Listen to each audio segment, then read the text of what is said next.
अच्छा चले ये हम एंट्रोपी को समझते हैं, थोड़ा सा बस इसका आइडिया लेना है। वैसे तो ये डिटेल आप कहीं पढ़ेंगे अगली क्लासेस में। डेफिनेशन ये एंट्रोपी की कि entropy is a measure of disorder और randomness of a system. It is denoted by S, S इसका सिंबल है। किसी भी सिस्टम की डिसऑर्डर की मेजरमेंट, बेतरतीबी की पैमाइश, सही है। और रैंडमनेस को पता नहीं उर्दू में क्या कहेंगे यार, कुदरतनेस, कुदरती तौर पे जो हो रहा है, कुदरतनेस मेरे ख्याल में कुदरतपन, कुदरतीपन, सही है। बेतरतीबी की या कुदरतीपन की जो पैमाइश है उसका नाम क्या है, क्या नाम है, एंट्रोपी। तो डेफिनेशन बड़ी इंटरेस्टिंग है, मेजरमेंट ऑफ डिसऑर्डर। सवाल ये होता है कि ज़रूरत क्या पड़ गई डिसऑर्डर को मेजर करने की। हाँ भाई, क्योंकि नेचुरली सिस्टम, चीज़ें डिसऑर्डर की तरफ जाती हैं, ऑर्डर की तरफ नहीं जाती, सही है। नॉर्मली ऐसा होता है कि अगर टीचर क्लास में ना हो तो छोटे बच्चे ख़ास तौर पर और उमूमी तौर पर बड़े बच्चे भी क्या कर रहे होते हैं, फिर बेतरतीबी मचा रहे होते हैं, कम से कम शोर तो कर रहे होते हैं। तो छोटे होंगे तो उधर उधर तो एक दूसरे को उछल कूद भी कर रहे होंगे। उनको ऑर्डर के लिए टीचर को आना पड़ता है, ज़बरदस्ती थोड़ी करनी पड़ती है। ऑर्डर खुद से नहीं होता। ऑर्डर ये जो अभी हमने पढ़ा, heat flows from a hot body to cold body, ये तो नेचुरल है, सही है। जो नेचुरल नहीं था वो क्या था, कोल्ड टू हॉट। तो कोल्ड टू हॉट ज़बरदस्ती करनी पड़ी ना, खुद से नहीं हुआ, ठीक है। आपके ट्रैफिक सिग्नल्स क्यों लगे हुए, ताकि एक तरफ की ट्रैफिक गुजर जाए फिर दूसरे तरफ की। अब अगर वो नहीं लगा हुआ, अगर सिग्नल नहीं है, जिसकी लाठी उसकी, अब हम बताएं क्या ऑर्डर होगा, कोई ऑर्डर नहीं होगा। हो सकता है जो बंदा सिग्नल पे पहले पहुंचा हो उसको आधा घंटा वेट करना पड़े। क्यों, क्योंकि इधर से गाड़ी आ रही है, उधर से है वो मेरी तरह डरपोक बंदा, हिम्मत नहीं है कि दूसरे आके सामने आ जाए, वो वेट कर रहा है यार, सारा ट्रैफिक गुजरे तो मैं जाऊं, सही है। तो ये डिसऑर्डर है।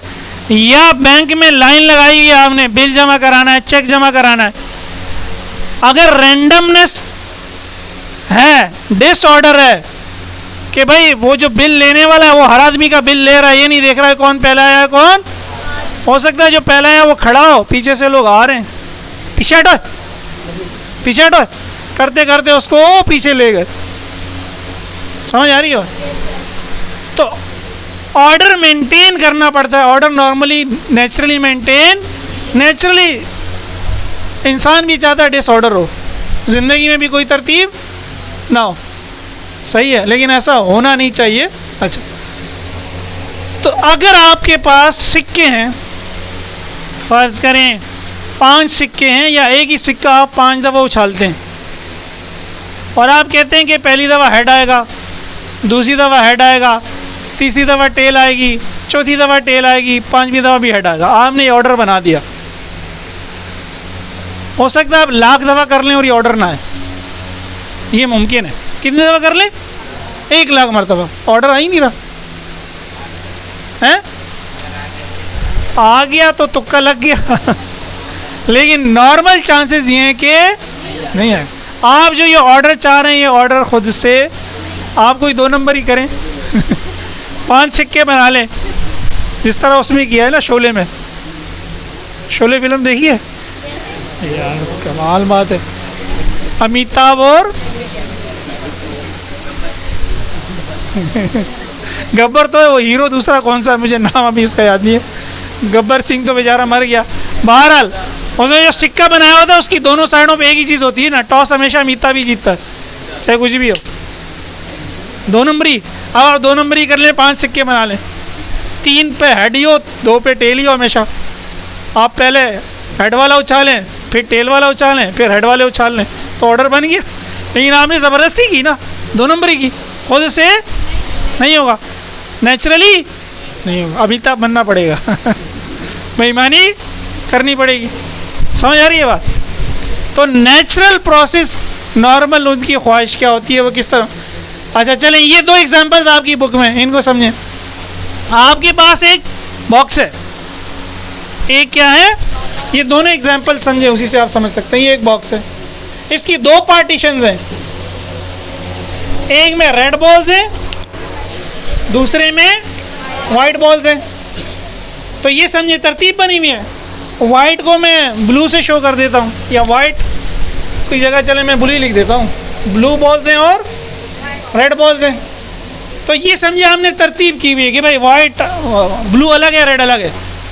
ये क्या है, ये भी आपने की होगी है, ब्लू वाले को ब्लू में डाला होगा, रेड वाले को ऐसा नहीं हुआ कि आपने आंखें बंद करके डाल दिया और ब्लू वाले खुद ब्लू में चली गई बॉल्स और रेड वाली खुद। ये भी आपने खुद किया है, आपने किया है खुद से। फिर आपने क्या किया, किसी शरारती बच्चे ने पार्टीशन हटाया, हिला दिया, अब क्या होगा, मिक्स हो गई। अब आप उसको जितना भी हिला लें क़यामत के दिन तक, वो खुद से अलग नहीं होंगे, खुद से वो या तो और मिक्स हो जाएंगी, या जितनी मिक्स थी उतनी मिक्स रहेंगी। ऐसा नहीं हुआ कि आपके अंतर मंतर छू कलंतर छू, और रेड अलग और ब्लू, आपको दोबारा उनको निकालना पड़ेगा, बीच में पार्टीशन लगाना पड़ेगा, रेड को रेड वाले खाने में, ब्लू को, ऐसा है या नहीं है? तो नेचुरली सिस्टम चाहता यही है कि मैं कहाँ जाऊँ, डिसऑर्डर की तरफ। सिस्टम क्या चाहता है कि मैं, इसलिए डिसऑर्डर पढ़ना ज़रूरी है। तमाम नेचुरल प्रोसेस चाहते हैं कि डिसऑर्डर बढ़े, या कम से कम वही रहे जो है। तो पागल नहीं हो गए कि डिसऑर्डर पढ़ रहे हैं, सही है। इसी तरह सेकंड एग्जांपल में यही है कि अगर फर्ज कर लें ये गैस है, कि गैस है या दो तरह की गैसेज हैं, हम ये भी समझ सकते हैं। अगेन इसमें पार्टीशन है, दोनों अलग अलग है, आपने पार्टीशन हटाया, इसमें तो कुछ करने की जरूरत नहीं, गैस तो खुद ही जो जगह मिली फैल गई, सही है। ये पार्टीशन हटाया, रेड गैस इधर चली गई, ब्लू गैस इधर आ गई, अब क्या होगा, खुद से अलग होंगी, सवाल ही पैदा नहीं होता।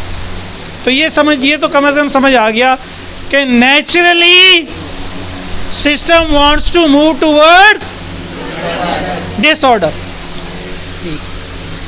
किसी भी नेचुरल प्रोसेस में यही मैंने लिखा है, एंट्रोपी आइदर रिमेन्स कांस्टेंट और इंक्रीजेस। डिसऑर्डर या तो वही रहेगा जो है, या तो बढ़ जाएगा, कम नहीं होगा बाबा। सेकेंड लॉ की एक स्टेटमेंट है एंट्रोपी की फॉर्म में, a system in a natural process goes in a direction that causes the entropy of the system plus surroundings to increase. System plus surrounding क्या बन जाएगी, यूनिवर्स।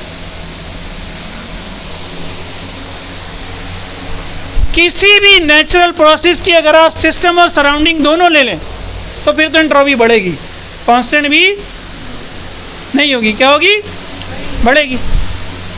सिस्टम क्या था, हमने कहा था anything under consideration is called system. एक ball को हम देख रहे हैं ऊपर से नीचे गिर रही है, ये बॉल क्या है, सिस्टम। इस बॉल के अलावा सारी चीज़ें क्या है, तो system plus surrounding is universe. अगर दोनों को मिला दें तो क्या है, इसका मतलब हम ये कह रहे हैं कि entropy of the universe always always, ये एमसीक्यू आ जाता है कभी कभी, entropy of the universe. Entropy, सिर्फ एंट्रोपी को हम मेजर नहीं करते, कर भी नहीं सकते। जैसे कि हमने इंटरनल एनर्जी का पढ़ा था ना, हमने क्या पढ़ा था, change in internal energy. System में कोई ना कोई डिसऑर्डर है, वो डिसऑर्डर बड़ा है या, ये हम देख सकते हैं, समझ रहे हैं। तो वही delta S final minus thermodynamics में हम क्या कहते हैं, सिस्टम को या हीट दे रहे होते हैं, सिस्टम से हीट, जब भी आप सिस्टम को हीट देंगे, सही है, नॉर्मली क्या होता है, वॉल्यूम बढ़ जाता है। जब वॉल्यूम बढ़ जाता है तो गैस के मॉलिक्यूल दूर दूर चले गए, जब गैस के मॉलिक्यूल दूर दूर चले गए तो गैस के मॉलिक्यूल्स को पकड़ना आसान हो गया, मुश्किल हो गया, तो डिसऑर्डर बढ़ गया। तो इसका मतलब है जब भी आप हीट सप्लाई करेंगे एंट्रोपी इंक्रीज होगी। जब एंट्रोपी इंक्रीज होगी तो चेंज इन एंट्रोपी क्या होगा? पॉजिटिव। जब कोई चीज़ बढ़ती है तो उसका चेंज क्या होता है? और जब आप उससे हीट निकालेंगे तो वो ठंडी होगी, मॉलिक्यूल करीब आएंगे। तो जब आप हीट रिमूव करेंगे एंट्रोपी क्या होगी? डिक्रीज होगी। चेंज इन एंट्रोपी क्या होगा? अगेन ये खुद से नहीं होगा। अगर प्रोसेसेस भी याद करें, एक्सपेंशन कार्नोट इंजन में खुद हो रही थी, हम हीट दे रहे थे, कंप्रेशन क्या करना पड़ रहा था? हमें दबाना पड़ रहा था, गैस को क्या करना पड़ा था जब हीट निकली थी। अच्छा, आखिर में जो एंट्रोपी की एक डेफिनेशन है किसी हीट वाले प्रोसेस के लिए कि change in entropy is equal to heat supplied to the system per unit temperature, per unit rise in temperature. जो हमने हीट दी है और टेम्परेचर आपने कितना बढ़ाया है, इन दोनों का जो रेशियो है वो क्या कहलाता है? एंट्रोपी। तो यूनिट क्या हो जाएगी? हीट की जूल, टेम्परेचर की केल्विन। तो ऐसा यूनिट क्या हो गई? जूल पर। तो भाई ये सारी थ्योरेटिकल कॉन्सेप्ट है, एमसीक्यू ज़्यादातर आता है।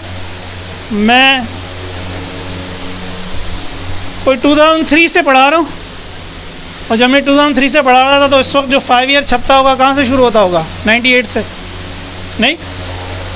तो एक दफ़ा आया, सिर्फ एक दफ़ा भी ये पूछा है कि सेकंड लॉ की 2 स्टेटमेंट्स क्या हैं, बस सेकंड लॉ की। तो 25 साल में एक दफ़ा आया है, उम्मीद है कि अगले 25 साल में भी आएगा या नहीं आएगा। तो आने की प्रोबेबिलिटी कम है, बहरहाल हमने समझ लिया, फिर भी आ जाए तो आप कर लीजिएगा, ठीक है। कल इंशाल्लाह एक डेरिवेशन है 7 नंबर की, कल छुट्टी, और वो बहुत इंपॉर्टेंट है इसका, क्योंकि पिछले साल कार्नोट इंजन आ चुका। जो लॉन्ग क्वेश्चंस बनते हैं इस चैप्टर में 3 इंपॉर्टेंट, एक कार्नोट इंजन का वो आ गया, दूसरा वो प्रेशर वाली derivation, pressure is equal to 1/3 rho, तीसरा फर्स्ट लॉ के 4 प्रोसेसेस, और चौथा CP - CV जो हमने नहीं पढ़ी इज इक्वल टू R। कल इंशाल्लाह करेंगे।